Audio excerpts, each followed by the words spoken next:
Bienvenidos a una nueva edición de Democracia 2026, el segmento en Diario Noticiero que tenemos sobre las elecciones 2026. Y hoy está conmigo Sandra Salinas Gervasa, quien es candidata al Senado por peruanos en el extranjero por el partido Primero la Gente. Bienvenida, Sandra, ¿cómo estás?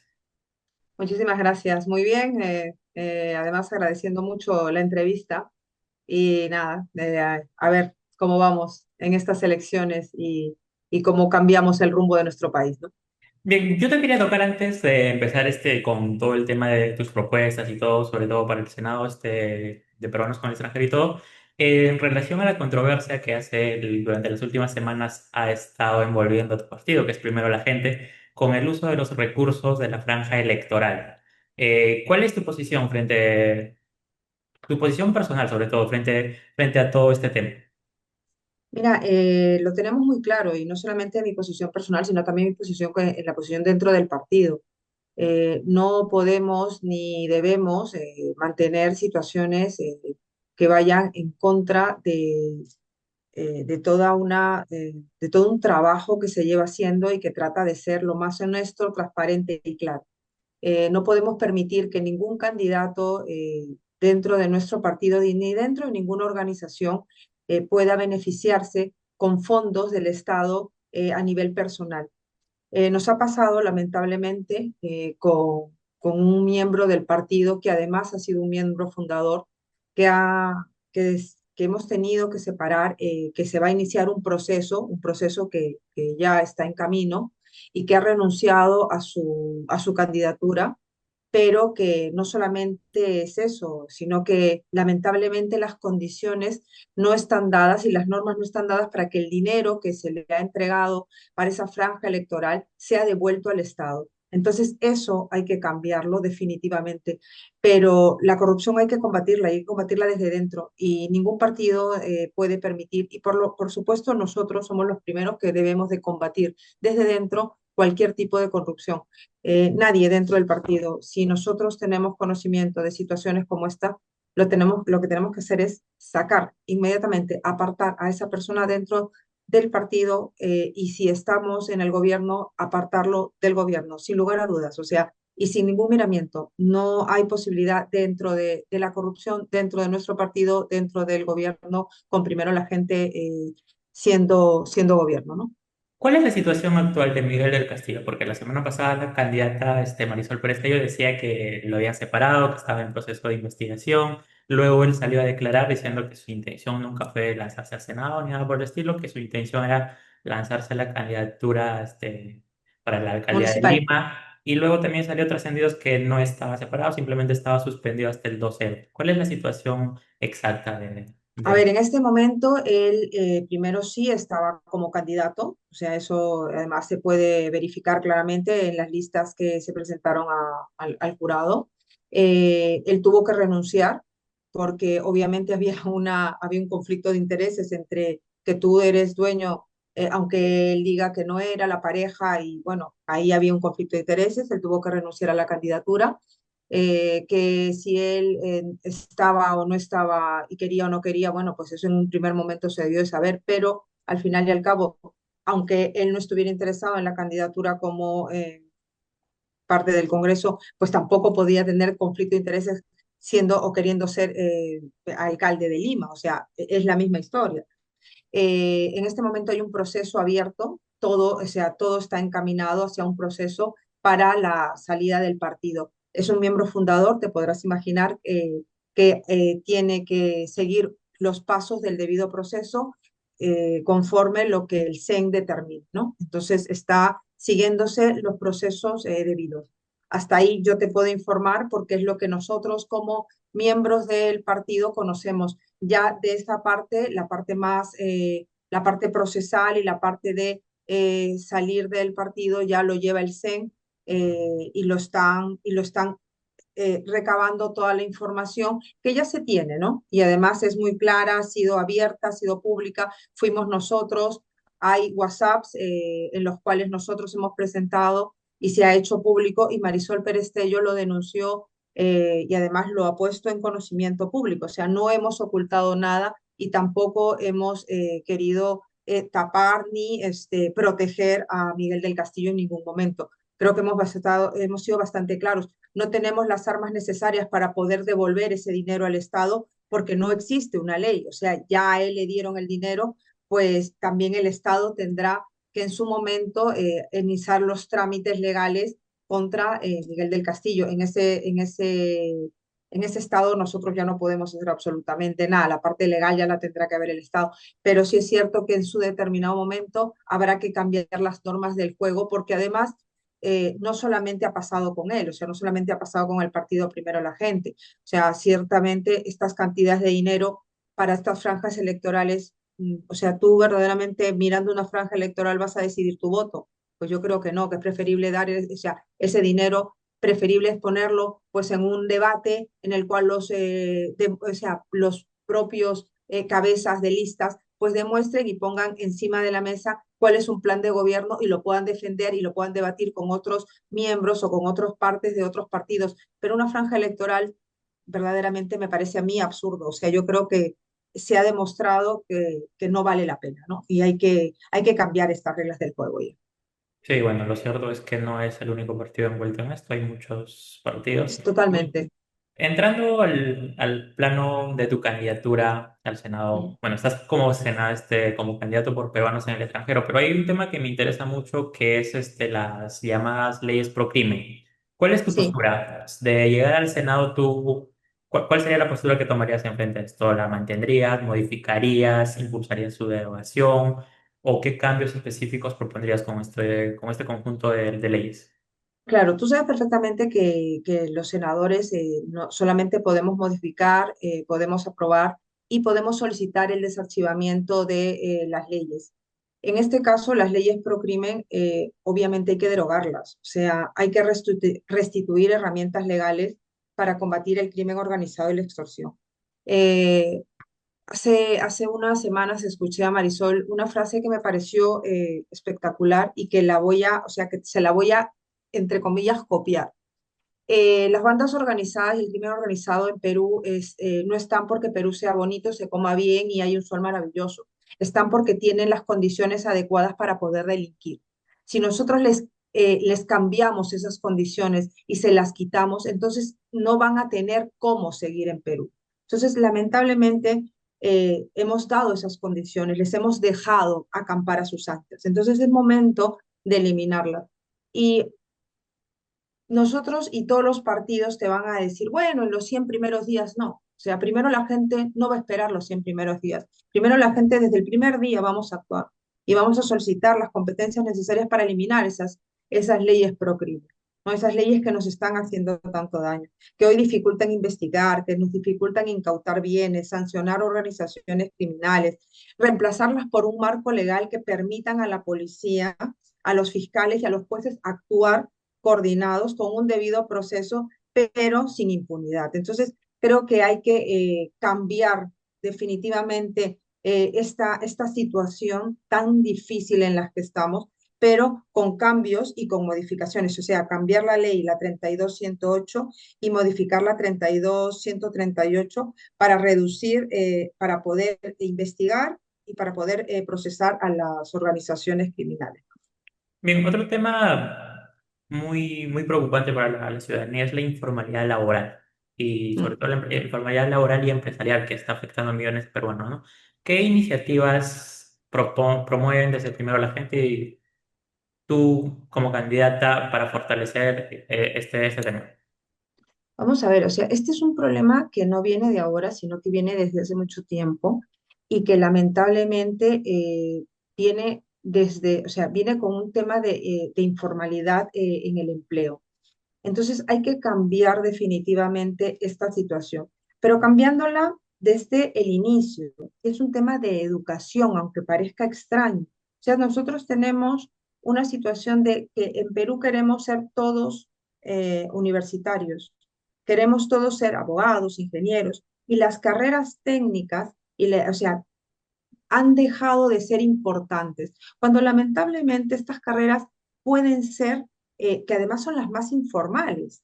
O sea, la informalidad mayormente es sobre, o sea, sobre la base de la tecnicidad. Entonces, Creo que hay que cambiar esa fórmula. Creo que hay que darle el incentivo necesario. Creo que hay que crear las normas y que puedan darle a esas carreras y a ese sector el impulso necesario para que tenga pues la capacidad de llegar a ser importantes. ¿Por qué tenemos estas bolsas? Porque obviamente es más fácil pagarle a una persona en negro por lo bajo que pagarle un sueldo adecuado, no pagarle la seguridad social. Pero hay que hacerlo, hay que hacerles entender, y no solamente a la persona que recibe el dinero, o sea, al trabajador, sino al empresario. Y que todo aquel impuesto y todo aquello no solamente lo beneficia al trabajador, sino también beneficia al empresario. Entonces, todo es un tema de educación, o sea, tenemos que cambiar las reglas del juego.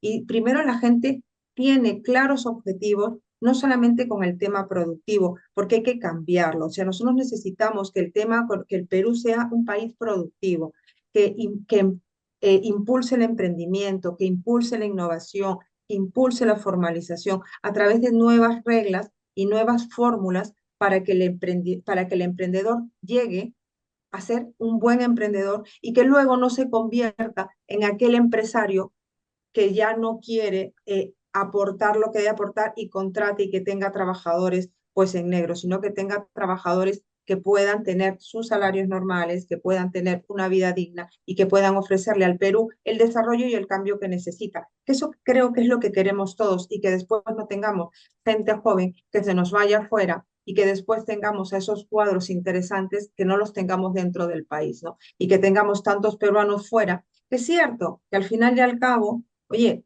están trabajando fuera, recuperémoslos o no dejemos que se nos vayan, pero ofrezcámosles las condiciones para que se queden en nuestro país. Sí, mira, un tema justo que se me estaba olvidando, se me Mm. estaba pasando largo era el tema de la Policía Nacional. Mucho se habla de una reforma, una reestructuración. ¿Cuál es tu postura y cuál es la postura del partido en este caso? A ver, más que una reestructuración, o sea, yo creo que hay que habilitar a la Policía Nacional con las herramientas necesarias. O sea, tú no puedes pedirle a la Policía Nacional que solamente llegue a ciertos espacios cuando no tiene las herramientas necesarias. Llegamos nuevamente al tema de las leyes pro crimen. Si ellos no tienen las herramientas necesarias y tú tienes leyes que favorecen a que tengas crimen organizado, ¿hasta dónde pueden llegar? Si ellos no tienen la tecnología necesaria, ¿hasta dónde pueden llegar? Entonces, lamentablemente, esto es como la pescadilla que se muerde la cola. O sea, estamos dando vueltas siempre sobre lo mismo. Hagámonos la pregunta al contrario. ¿Tenemos una policía tecnificada? O sea, tenemos buenos cuadros, cierto, también tenemos cuadros malos que hay que sacarlos del camino, que hay que determinar, que hay que ver quiénes son los cuadros buenos, quiénes son los cuadros malos, quiénes se pueden quedar, quiénes se deben de ir. Hay que verificar qué comisarías, no solamente te hablo de dónde trabajan bien, en qué parte, y no te hablo de Lima, te hablo a nivel nacional, pero hay que dignificarlos, hay que darles las herramientas necesarias. En muchos casos nos olvidamos y hablamos, ay, el policía, sí, con perdón de los policías, el policía que agarra y te para y te pide 10 soles, ¿están bien pagados?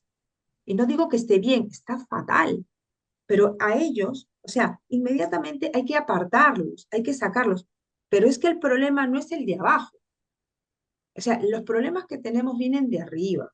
Entonces hay que comenzar a fiscalizar y saber quiénes, de dónde, apartarlos, sacarlos y comenzar a hacer una pirámide de gente que verdaderamente valga la pena, con buenos sueldos, bien tecnificados, con las herramientas necesarias, o sea, con los chalecos, o sea, pero ya te hablo de herramientas completas, ¿no? O sea, tengamos claro que no solamente es que el policía salga y que el chico que ha estudiado y que salga de la policía se tenga que comprar desde el zapato hasta la último calcetín, que el Estado simplemente se encargue de él, pues al final, y no es así. O sea, yo creo que tenemos que cumplir con todo, ¿no? Y tenemos que darle a la Policía Nacional lo que la Policía Nacional se merece.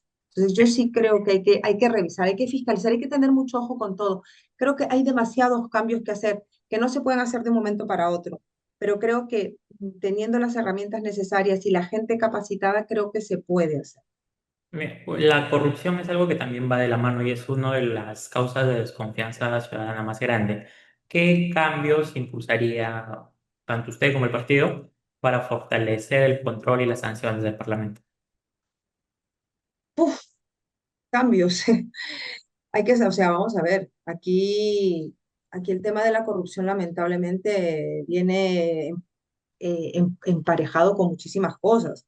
Entonces yo creo que a los corruptos hay que sacarlos. O sea, no caben. O sea, no caben ni dentro de un partido, ni dentro de un Estado. Aquel que cometa un acto de corrupción dentro del Estado, dentro del partido, siendo primero la gente, gobierno, se va fuera sin miramientos. O sea, sin más. Aquí no va a haber disculpas, aquí no va a haber perdones, aquí se va con el proceso, o sea, con las garantías del caso, pero y si es un senador, si es un diputado, si es un ministro desaforado y con el, o sea, con el proceso que haya que tenerlo, que no se puede. O sea, si queremos nosotros tener un cambio definitivo del Perú y de las instituciones, hay que eliminar desde abajo el tema de la corrupción. O sea, no tenemos que tener más miramientos, lo hemos tenido durante muchísimo tiempo. O sea, hemos mirado hacia otro lado, hemos querido pasarle la mano y diciendo, no pasa nada, el alcalde hace obras, roba, pero hace obras. No, el alcalde no debe robar, el alcalde no debe mentir, el que esté en el gobierno no puede mentirte, te tiene que decir las cosas. O sea, tú no puedes ir engañando con tu hoja de vida. O sea, hace un minuto tú me has hecho una pregunta y te lo he dicho claramente. ¿Usted es doctora? No, no lo soy. O sea, no puedes ir mintiendo. Y eso es una bola. Y esto va creciendo. Y si vamos mintiendo, y si vamos engañando, o sea, ¿esto es el Perú? Pues no, tiene que cambiar. Y la única fórmula de cambiar es apartando todo lo que esté mal. Nos guste o no nos guste, nos duela o no nos duela. O sea, los buenos médicos te van a decir, señora, usted tiene el brazo con gangrena, se lo voy a tener que cortar. El mal médico te va a decir, le voy a cortar el dedo, pero al final te va a cortar el brazo. Aquí lo único que cabe, y primero la gente lo que va a hacer es cortar el brazo. No hay más. Bien, usted está postulando para representar como está al Senado por peruanos en el extranjero. Mm. Eh, ¿Por qué deberían votar por usted? ¿Y qué es lo que lo diferencia de las demás opciones que por A peruanos en el ver, extranjero tampoco son muchos? ¿Cuáles son sus... no somos muchos, somos muchos peruanos que estamos en el No, me extranjero. refería a candidatos. No, candidatos, a ver, por cada partido vamos tres, pero senadores vamos uno, o sea, van dos diputados y un senador. Yo creo que esto es bastante claro. Primero, conozco la realidad del peruano que está en el extranjero, aunque muchos te los pueden decir, pero la diferencia es que vivo 27 años en el extranjero, pero he regresado a mi país durante esos 27 años a trabajar y devolver lo que a mí mi país me dio. Yo he sido asesora en el Congreso en dos oportunidades, he trabajado en la Municipalidad del RIMAC en tres oportunidades, en tres gerencias diferentes, y he trabajado en el Ministerio de Justicia. Es decir, durante estos 27 años he regresado a mi país, he ido y he venido. O sea, es así de complicado, difícil, la gente no lo entiende, pero lo he hecho, porque era el momento de devolverle a mi país lo que en su momento mi país me dio. Y tenía que además poner todo ese conocimiento, tanto del extranjero como lo que yo ya había recibido en Perú, para que mi país pudiera tener pues ese poco de lo que yo había recibido y poderle ayudar a cambiar las cosas. En este momento tengo la capacidad de saber qué es lo que puedo cambiar, qué puedo ofrecerle al peruano que está en el extranjero, cuáles son las dificultades que un peruano que está en el extranjero pasa, porque lo he vivido, pero también qué es lo que un peruano que está en su país lo vive. Conozco el Congreso desde dentro, sé cuál es su forma de trabajar, o sea, lo he vivido porque lo he trabajado. Entonces, creo que es necesario no solamente conocer la realidad del extranjero, sino también la realidad del Perú para poder trabajarlo. Soy una voz fuerte, una mujer con mucha fortaleza. Dejar a tu familia durante un par de años para trabajar por tu país no es fácil, pero creo que era necesario.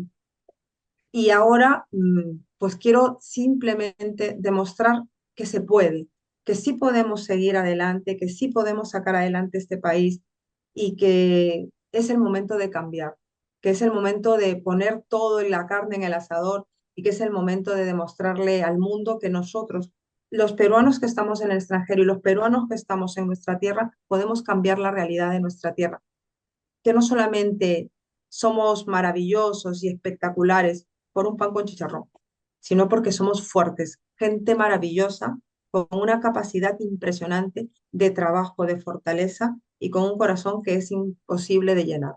Entonces creo que esa es la fuerza que me da para poder regresar a mi tierra, para poder representar a todos los peruanos que estamos fuera y que hemos salido a luchar y que ahora necesitamos alguien que nos represente y alguien que pueda ver al Perú con otra visión, una visión de un Perú al 2030 productivo, eficiente y con una fortaleza diferente. Bien, si uno entra a la página del Jurado Nacional de Elecciones y revisa su hoja de vida, podemos ver que usted no cuenta con experiencia en cargos partidarios o de elección popular. Alguien que quizá dude por ese detalle, ¿qué le podría decir a un elector que esté dudoso por ese detalle? Pues que no solamente te hace falta haber sido elegida por una elección popular, he sido asesora de la mesa de presidencia del Congreso, he sido asesora en la Comisión de Derechos Humanos, he sido secretaria de Transparencia del Ministerio de Justicia, 3 veces gerenta en una municipalidad. ¿Necesitan más experiencia? Creo que no hace falta.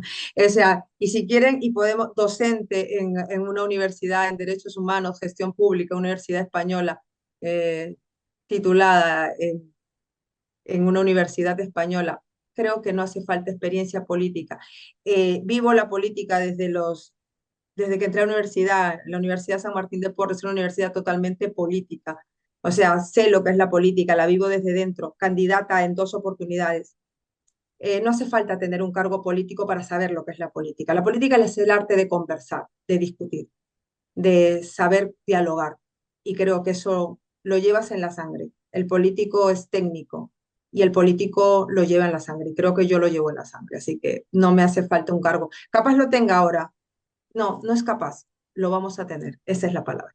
Un poco tocando el tema de sobre su trabajo, su experiencia que mencionaba en el Ministerio de Justicia, yo quisiera preguntarle su opinión y su postura, sobre todo con estas últimas noticias que han salido durante los últimos días que envuelven al Partido de Renovación Popular, sobre todo a una de sus candidatas, que es Milagros Jauregui, y la polémica que está envolviendo en torno a su albergue, sobre la exposición de niñas que han sufrido violencia y que se les expuso, ¿no? ¿Usted cuál es su postura? Sobre todo conocer su postura personal y de repente también del partido. Del partido yo no te puedo decir la postura porque sinceramente no lo he preguntado. Te voy a decir mi postura personal. Creo que la candidata, porque es candidata, Jauregui se ha equivocado. Primero, tú no puedes exponer a unas, creo, si no me equivoco, son menores, Sí, son... a una exposición pública. Segundo, creo que además habla en plural durante sus exposiciones, que le estoy escuchando en algunas entrevistas, habla en plural. Y en una de las entrevistas, una de sus entrevistadoras le decía, tú no puedes hablar, no puedes generalizar. Son adolescentes, son mujeres, y por un tema de protección al menor, al adolescente, tú no las puedes poner y exponerlas públicamente.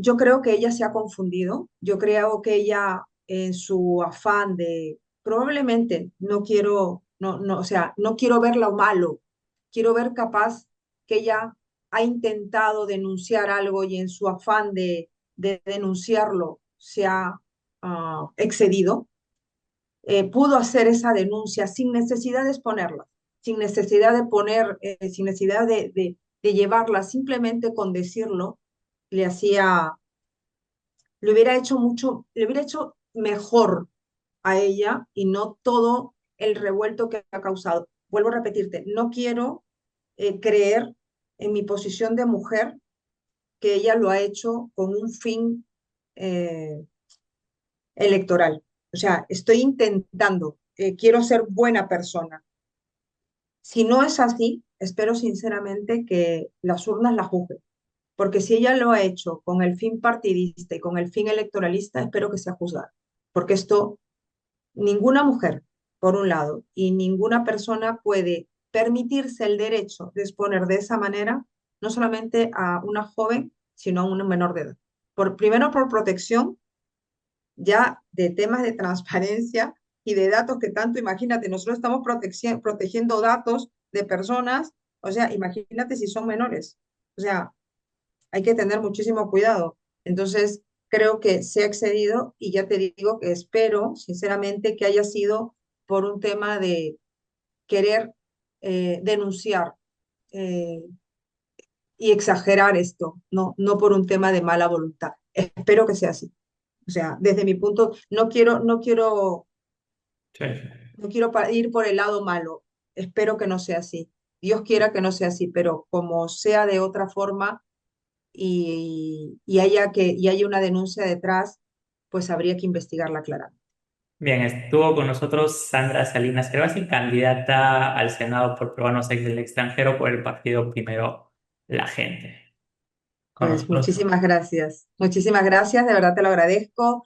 Eh, Espero que el día 12 de abril todos vayan a votar, que marquen el símbolo de primero la gente, que marquen el número uno, y que todos los peruanos que estén en el extranjero, pues que asuman su obligación del voto consciente, responsable, y que piensen en que Sandra Salinas fuese su representante y que lo voy a hacer con todo el amor, la fuerza y la dedicación que este puesto merece. Muchísimas gracias, encantada de haber hablado contigo.